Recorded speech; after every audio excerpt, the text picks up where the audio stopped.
आल्या गेल्या झडपी वाटे बहुखेचरीचे रान जाता वेळे होय मन तेथे जाऊ नका कोणी गेले नाही आले परतोनी बहुखेचरीचे रान जाता वेळे होय मन तुका पंढरीशी गेला पुन्हा जन्मा नाही आला बहुखेचरीचे रान जाता वेळे होय मना पांडुरंगा करू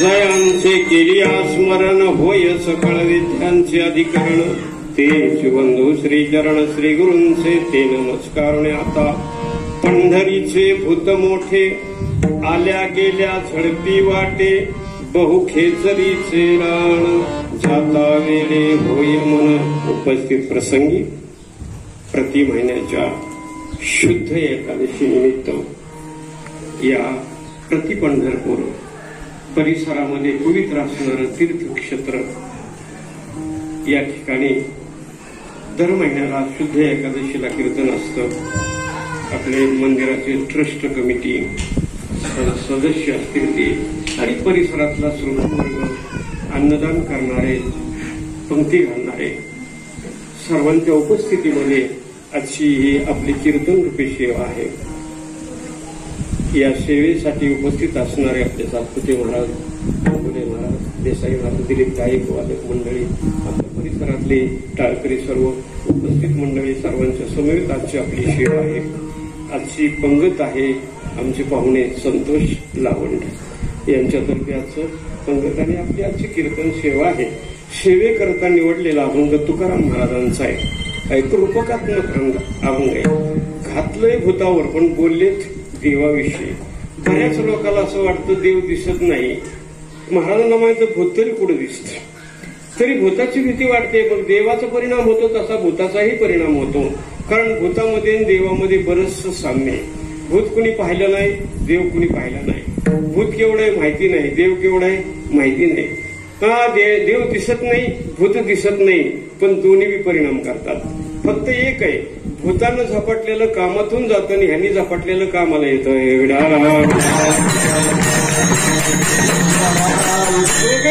दोघं बी झपाटतात माणसाला.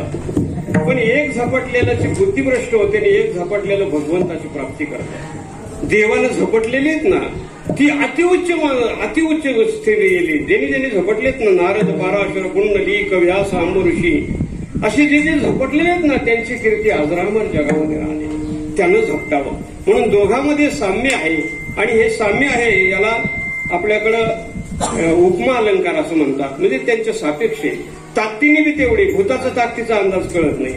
मला वाटतं देवाच्या ताकदीचा अंदाज कळत नाही. करगळीवर पर्वत उचलतं. एखाद्या माणसाने जास्त खाल्ल्या माणूस म्हणतो तुझ्या पोटात बुद्धी शिरले काय, ह्यानी 12 अग्नी काय खाल्ला म्हणजे हे बुद्ध नाही तर काय. संतांच्या वाङ्मयाची एक वर्मय.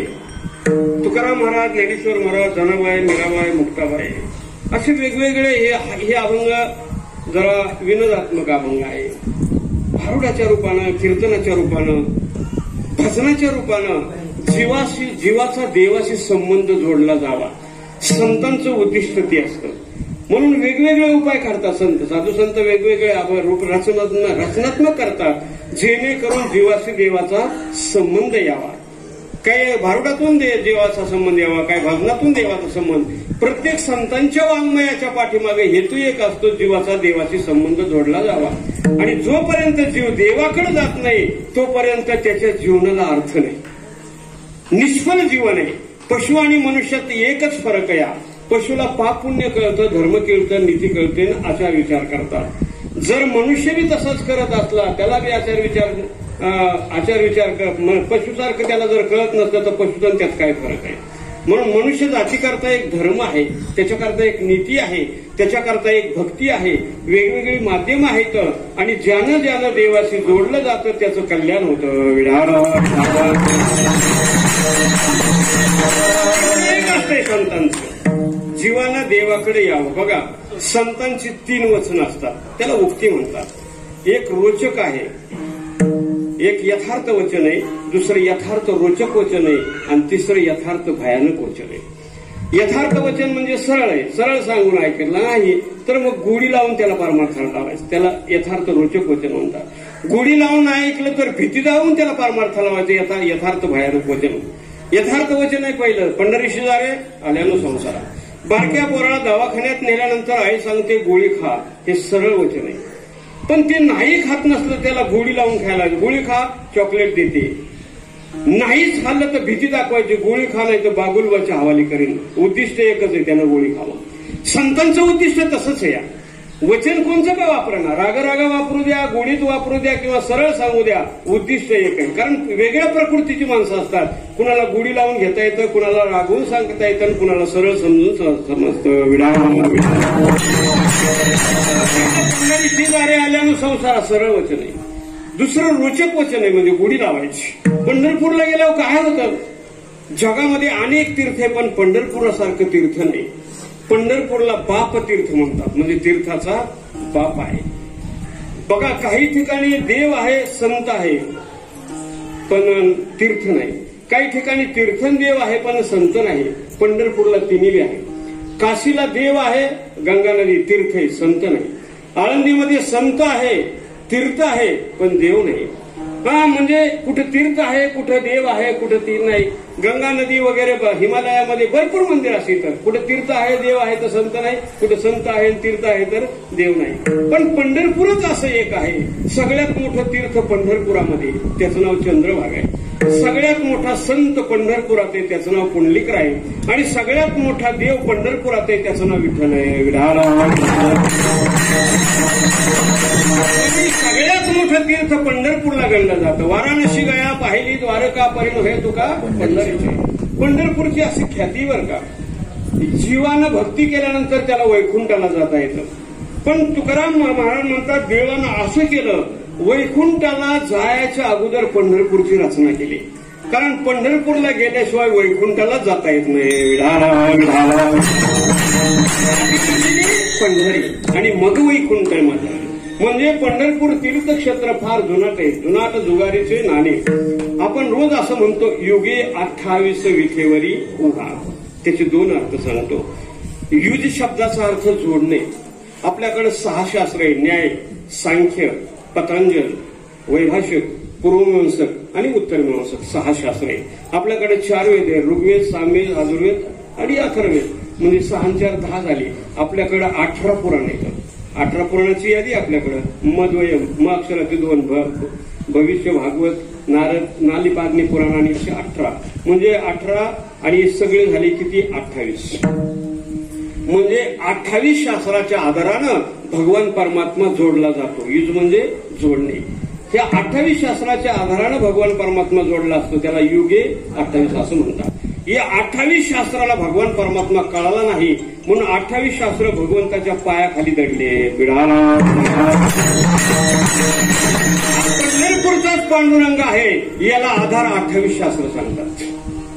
ती काय सांगतात, हे काय सांगतात, हे 28 शास्त्रांचा असा आधार आहे की पंढरपूरचा पांडुरंग हा वैकुंठातला भगवान परमात्मा आहे, म्हणून त्याला 28 असं म्हटलं जातं. भगवान परमात्मा एवढ्या 28ला कळाला नाही. श्रुती नेती नेती म्हणती, श्रुतीला समजलं नाही. 2दा शब्द आहे, नैती नैती.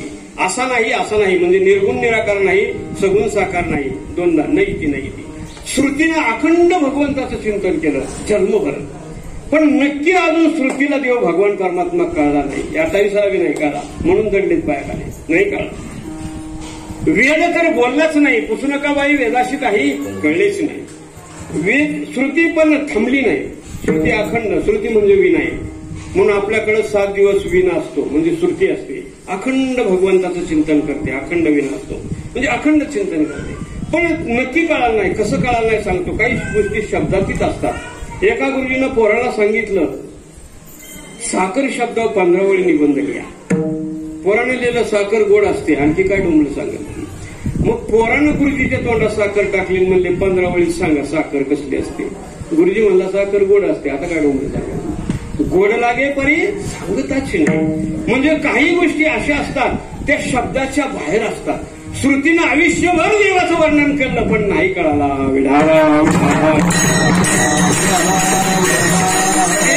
शहाणपणा केला, वेळ तर गप्पच राहिला, बोललाच नाही.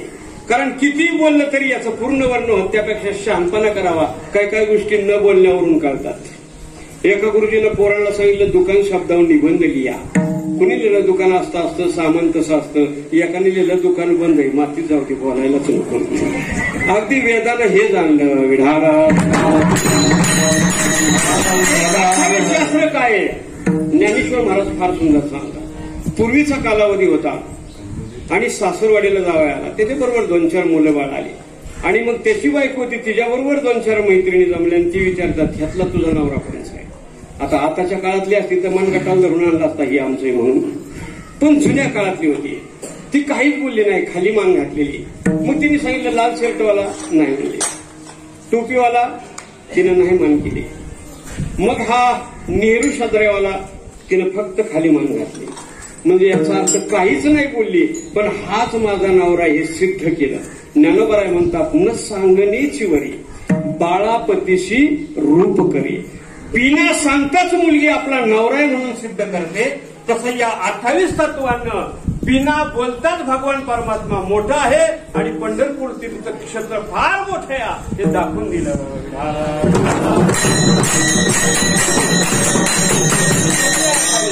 दुसरा एक अर्थ सांगतो तुम्हाला. युगी 28चा दुसरा अर्थ सांगतो. आपल्याकडे 30 दिवसाचा महिना असतो, 12 महिन्याचं वर्ष असतं. तसं आपल्याकडं 4 युग आहेत, शुद्ध, त्रेता, द्वापार आणि कली. 4 युग गेल्यावर त्याला एक चौकडी म्हणतात. 4 युग गेल्यावर एक चौकडी म्हणतात. आतापर्यंत भगवान परमात्मा उभा आहे आणि एक चौकडीला एक मन्वंतर म्हणतात. जसं वर्ष असतं ना तसं 4 युग गेल्यावर त्याला काय म्हणतात? एक मन्वंतर म्हणतात. भगवान परमात्मा पंढरपुरात उभा आहे, त्याला 7 मन्वंतर झाली. म्हणजे एका मन्वंतरामध्ये 4 युग म्हणजे 7 चोक किती झाली? 28 युग. म्हणजे तुम्ही कालावधीने जरी काढला तरी 28 युग झालं भगवान परमात्मा उभा आहे.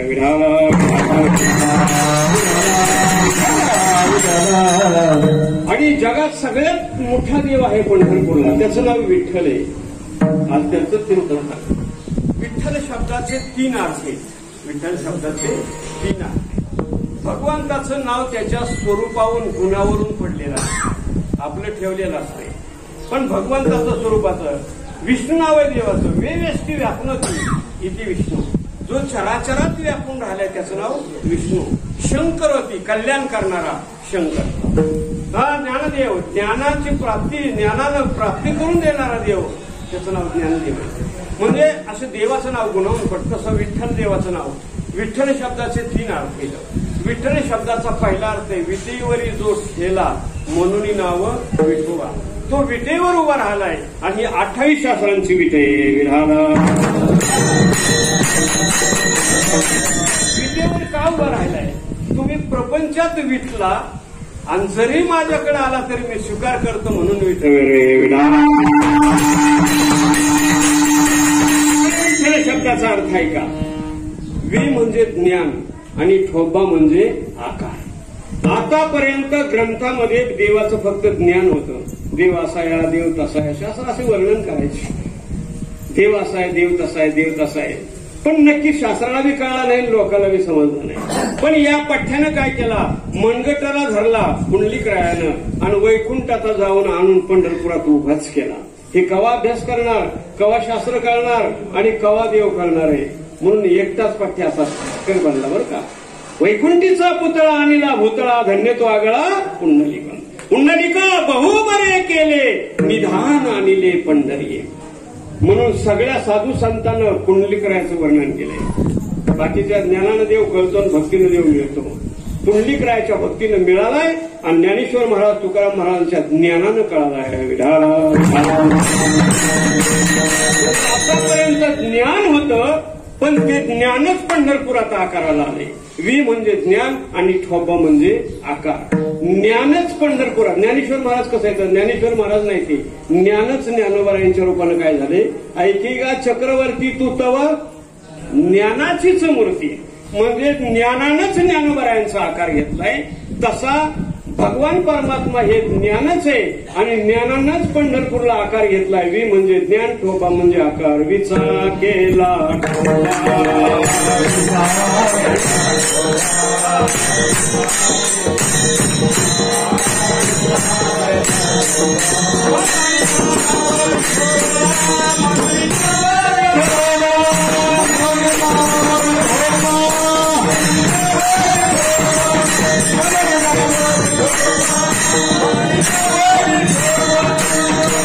विठ्ठल शब्दाचा तिसरा अर्थ सांगतो. विठ्ठल शब्दामध्ये 3 धातू आहेत, वि, ठ आणि ल. त्याचा अर्थ असा आहे, विना ज्ञानेन ठाण शून्यान लाती गृणाती. वि शब्दाचा अर्थ विना ज्ञानेन म्हणजे ज्ञान नसताना. ठ शब्दाचा अर्थ आहे ठाण शून्यान आपल्या स्वरूपाला. लाती गृणाती निघून पोचवतो, म्हणजे अज्ञानाला बी आपल्या स्वरूपाला निघून पोचवतो. त्याचं नाव विठ्ठल आहे. म्हणून मुड पापी जैसे तैसे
विठ्ठल असं म्हटलं जातं. अरे घातले भूताव आणि बोलले देवाविषयी.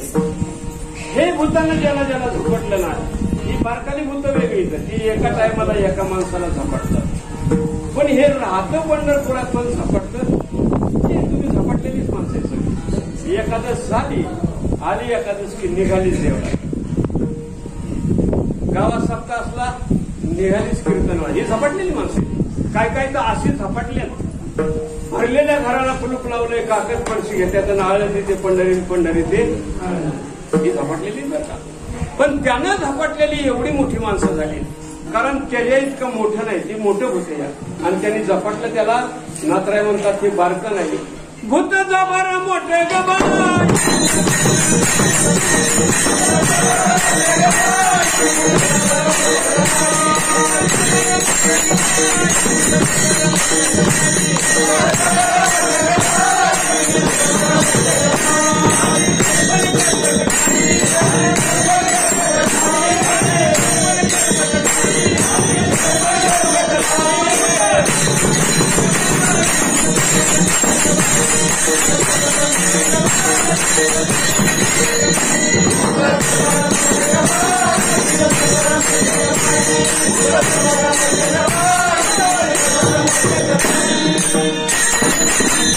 याला भूताव घातलं. बस पाहता हे मनोरंजन बी होतं आणि ज्ञानाची बी प्राप्ती करणारा असा हे अभंग आहे बरं का. संतांची बोलण्याची पद्धत, संतांच्याकडे 7-8 उक्ती म्हणजे बोलण्याची पद्धत. उक्ती त्यातली पहिली प्रौढोक्ती आहे, दुसरी डरभोक्ती आहे, तिसरी अन्योक्ती आहे, चौथी मधुरोक्ती आहे, 5वी कठोरोक्ती आहे, 6वी अतिशोक्ती आहे आणि 7वी दुरोक्ती आहे. एक वक्रोक्ती आहे. अशा काय म्हणतात त्याला? उक्ती म्हणतात. उक्ती म्हणजे बोलण्याची पद्धत. काय काय प्रौढोक्ती आहे, म्हणजे तुकाराम महाराजांनी थोडं अहंकारानं सांगितलंय, गर्वानं सांगितलंय. आपण तुम्ही आम्ही संसारातले प्रौढ मिरवतो, माझ्याकडे जीसीपी अमकं तमकं. महाराज म्हणतात प्रौढीच मिरवायची ठरली तर परमार्थातली मिरवावी.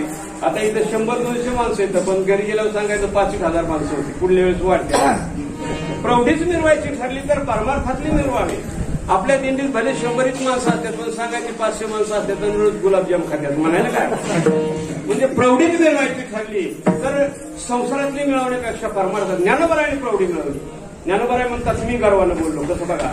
तरी अवधान एकले तिजे मग सर्व सुखाशी प्राप्त होईते, हे प्रतिज्ञा उत्तर माझे उघडाय का. तुम्ही ज्ञानेश्वरी वाचा. ज्ञानेश्वरी वाचली की सर्व सुख मिळतील. ज्ञानोबरायला वाटलं थोडं गर्वानं बोललो, पण ज्ञानोबराय म्हणतात ज्ञानेश्वरी वाचाय म्हणून. आता पुढे बघा. परी प्रौढोन बोललो, प्रवृत्ती नाहीये, गर्विष्ठपणा नाही, द्यावी अवधान ही विनवणी सलगीची. तुम्ही ज्ञानेश्वरी वाचावी म्हणून थोडं अभिमानानं बोललो. हो डरफोक्ती आहे. डरफोक्ती म्हणजे भीती दाखवून परमार्थाला, भीती दाखवून परमार्थाला लावायची. पातके करता पुढे आहे पुसता, काय उत्तर देता होशील तर भीती दाखवून देवाकडे नेत. त्याला काय म्हणायचं, डरफोक्ती. तू इथं मनाला वाटेल तसा वागशील, पण पुढे जा विचारणार नाही. त्या जेव्हा स्वीकरणा बाहेर काढी काही भरत राहणार. ओढाळ सापडे जैसे धान्या चोर यात ना धरी देतो. त्याला दयामया नाही. वर गेल्या विचारतात कुठला रुईचा आहे, माळ आहे का गळ्यात, नाही ती फटकान पडी. कुठला आहे डाळचा, एखाद्याशी जातो का, नाही हान दापाच लोक. आणि ती मारी ती जोडी ती निष्ठुर, त्याला दयावया नाही. म्हणून याला डरफोक्ती म्हणतात, भीती दाखवणं म्हणतात. तशी डरफोक्ती आहे. काही मधुरोक्ती आहे, गोडी लावून सांगायचं, मधुरोक्ती ही डरफोक्ती झाली. नंतर एक अन्योक्ती आहे. आजच्या अभंगात अन्योक्तीवर का, घालायचं एकावर बोलायचं एकाला. घातलंय भूताव पण बोललेच देवाविषयी.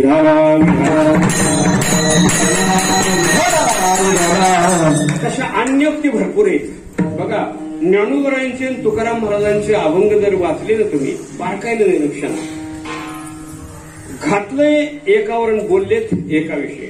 आपल्याकडे भोपाळी आहे ना, सासूरवाशिनीची अभंग आहेत. भोपाळी कशी आहे, सासूर. ही जीवरूपी सासूरवाशिनी आहे. आणि ही इथं जन्माला आली, कामरूपी नवऱ्याकडे जन्माला आली. पण ही सासरची शहरातली लोक तिला देवाकडे जाऊ देत नाही. पण घालताना असं घातलंय की सून जशी असते सासरच्या धाकामध्ये, म्हणजे घातलंय सुनावर पण बोलले त्या जीवरूपीवर. याला भोपाळी म्हणतात, याला अन्योक्ती म्हणतात. एकावर घालायचं एकाला बोलायचं. नवऱ्यानं टाकून दिलेल्या बाईला विरहिणी म्हणतात. पण खरा ज्ञानोबरायला तुकाराम महाराजाला म्हणायचं, देवापासून बाजूला राहिलेल्या माणसाची अवस्था आणि नवऱ्यानं टाकून दिलेल्या बाईची अवस्था सारखीच असते. म्हणजे घालायचं एका बोलायचं एका, याला अन्योक्ती म्हणतात. बरेच अभंग आहेत अन्योक्तीचे. ज्ञानोबराय तुकाराम महाराजांचे, ज्ञानोबरायांचे तर जास्त अभंग असतील अन्योक्ती. कारण ज्ञानोबरायानं स्त्रियांची रूपकं घेतली जास्त. ज्ञानोबरायाला उभा महाराष्ट्र माऊली शब्द वापरतो. ज्ञानोबराय पुरुष येतं आणि माऊली हा स्त्रीलिंगी शब्द आहे. तरी तो ज्ञानोबरायाला आवडतो आणि ते भूषणावर आहे. कारण आईमध्ये 3 प्रकार आहे, आई, माता आणि माऊली. जन्म देते ती आई, संस्कार घडवते ती माता आणि उद्धार करते ती माऊली. सामान्य आपण आई असतो. शिवाजी महाराजांची आई माता होती, तिने पोराला घडवलं, तिला माता म्हणतात. पण ज्ञानोबरायाला ज्ञानराज माझी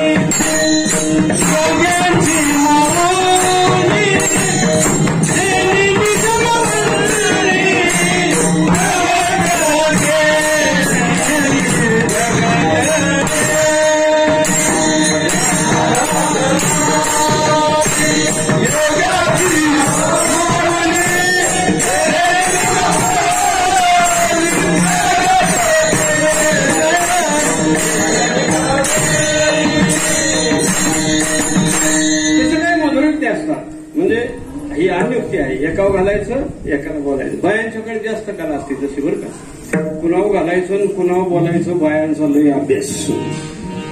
ते डायरेक्ट सासऱ्याला काय म्हणत नाही, कुत्र्या घालते हाड नुसताच खाऊन खाऊन माजलाय. लय हुशार बाय.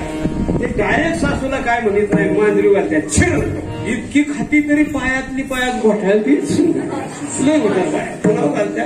एक मोटर चालू करायला जायचं होतं, चादर पांघरून घरात झोपलेलं, बायकोनं कुत्र्याच्या शेपटाव पाय दिला बाहेर, म्हणले हाय मोटर चालू करायला जायचं म्हणलं इथंच पसारलं, चादर सगळ्यात उभा राहिला. लय हुशार बाया, कुणाला घालत्या कुणाला बोलत्या. एकदा तर महाराज लोक आम्ही असं रस्त्यानं चाललो आणि एक बाय पाणी टाकायला आलती, म्हणते छिर खोक्याला तर साऱ्या गावात उतारला.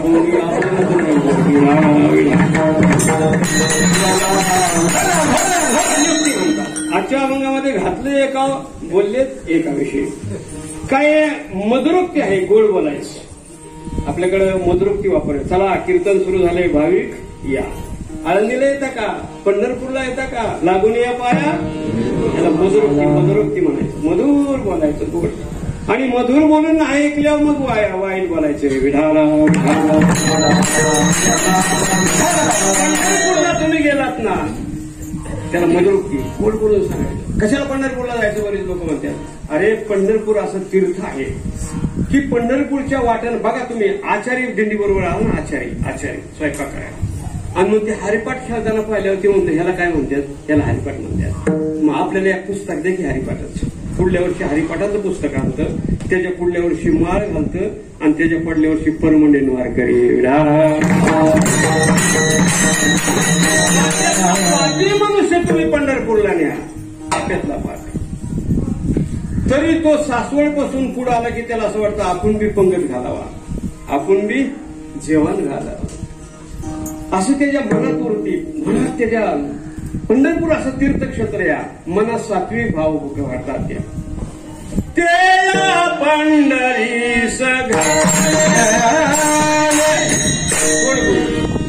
गोड बोलण्याने बरंच काम होतात. एक बाय दुसऱ्या बायच्या घरी ताक मागायला गेली, तिला बऱ्याच दिवसातून पोरग झालं. मग निदान गोड तरी बोलाव का नाही, ताक मागायला. त्या पाळण्यापाशी गेली, म्हणजे तुझं पोरग. ते म्हणजे हा काळा भंगारच, नाकच नकटय, हागूनच घाण केली. आता ती बरोबर बरं वाटला तर ती म्हणली कशाला आलती, म्हणली ताक मागायला. पळ म्हणली ताकच संपलंय. दुसरी गेली आणि गोड बोलणारी होती, तुझं पोरग नाक्षारे गोरपान दिसते, बरंच गुणी दिसते. ती म्हणली कशाला आलती, म्हणली सहज आलती, म्हणली धडकी ताक नाही.